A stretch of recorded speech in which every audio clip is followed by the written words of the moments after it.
Hey guys, what's going on? This is Satan's Gaming here, and today I thought I'd do something a bit different for you guys.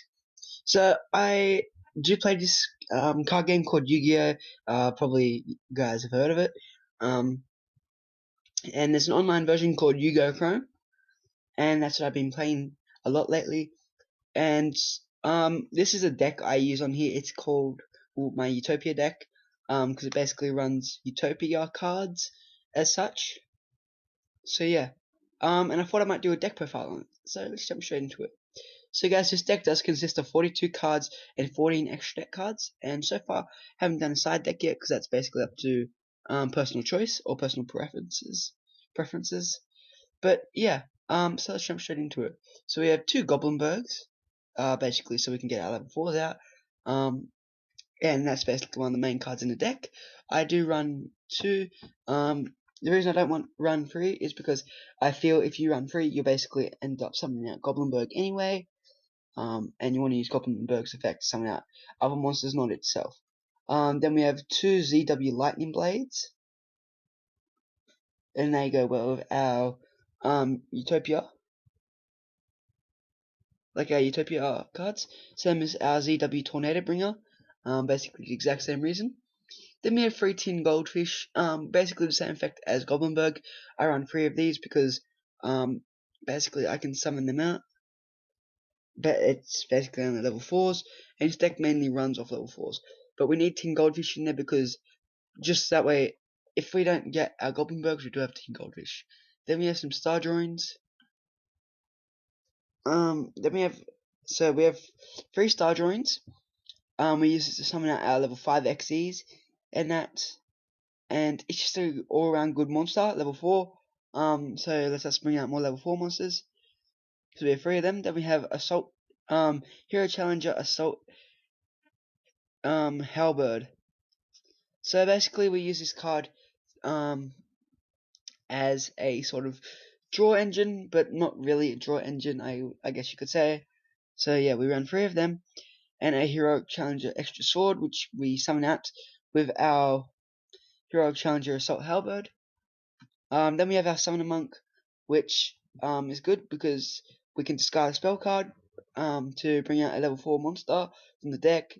So we run 2 of those. Then we run a Sacred Crane, because basically the controller of this card, when it's special summoned, which we most likely would do with our Tin Goldfish or our Goblinberg, we get to draw another card, and this deck is basically a draw engine deck, I suppose you could say. Then we have Gaga Gardener, just for basically a level 4 monster, just to make up room, I suppose we could say.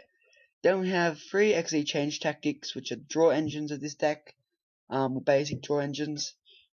2 Generation Force, which lets us get our XE cards.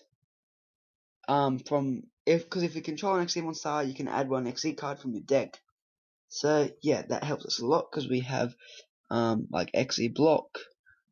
I think that's basically all of them, but just the XE Block and the XE Change Tactics work very well with Generation Force.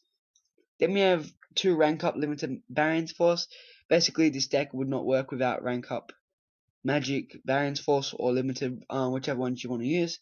So you run 2 of those, 1 rank up Magic Numeron Force, a overlay regen. Basically, because say like we have Utopia or that, if we use all its materials and it gets attacked, then it gets destroyed because it had no XE materials, and overlay regen or something basically just helps that out. Then we have 2 MSTs. Basically any deck runs MSTs no matter what type deck, except for a few that don't need spell traps because of the monster effects alone. Then we have a 1 Regeki, because why not? I suppose we could destroy every card on the field, on my opponent's side of the field, sorry. And that can give us a clear way to attack with some of our higher level monsters or stronger monsters, I suppose. Then we have a Solemn Warning, basically stop them from special summoning if they have a deck similar to the idea of this, or something on the same track as this deck, I suppose you could say. We play 1 Trap Stun, just that way it can stop our opponents from negating our XE summons, or that. So yeah, then we have 2xe block.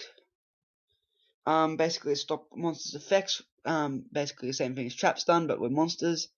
Then we have 1 fiendish chain. Basically the sort of the exact same reason, but yeah. Then we have 1 Gagaga magician, 1 Gagaga girl, and 1 Gagaga kid.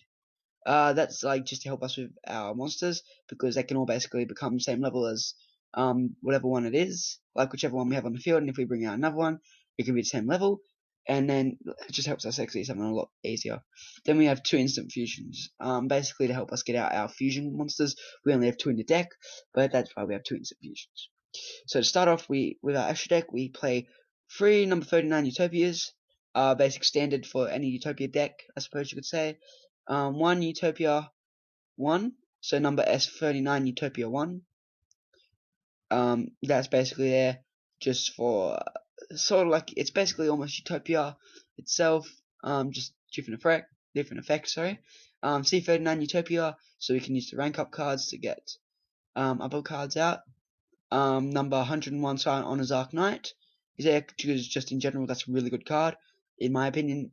Obviously you don't need the same extra deck as me. I just have this extra deck because it's a good deck. Then we have Silent Honor Dark, number C101. So that's like the Chaos version of Silent Honor Arc Knight, if you didn't know that. And yeah, it's got really good effects in that, and it goes well with this deck. Then we have our ZW Lear Arms card.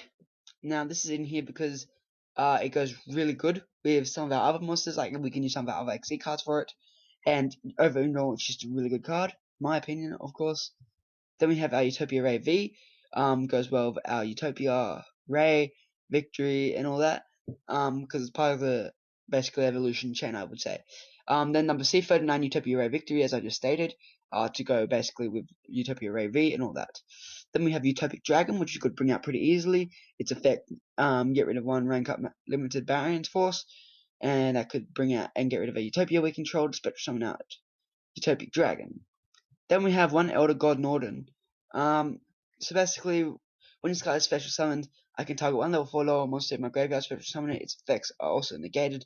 Also banish it when Elder God Norden is like destroyed or leaves the field. Now, if it leaves the field by XE summoning that, obviously the monster that you brought back isn't banished, because you could XE summon it with that card and Elder God Norton. So it's a really good like chain effect, I suppose. Then we have Flame Swordsman here just because it's level 5 and some of our XE cards need level 5.